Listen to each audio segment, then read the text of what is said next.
Hindi magpapatupad ang Department of Agriculture o DA ng pansamantalang pagbabawal sa pag-angkat o import ban ng bigas sa bansa bilang paghahanda sa posibleng epekto ng nalalapit na El Nino.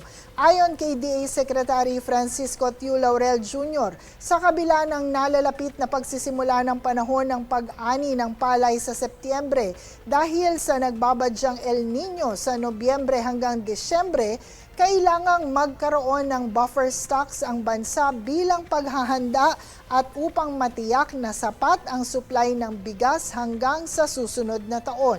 Umaasa rin ang kalihim na hindi bababa sa 8 hanggang 12 piso kada kilo ang farm gate price ng basang palay na kadalas ay nakakaranas ng hindi makatuwirang presyo tuwing panahon ng anihan.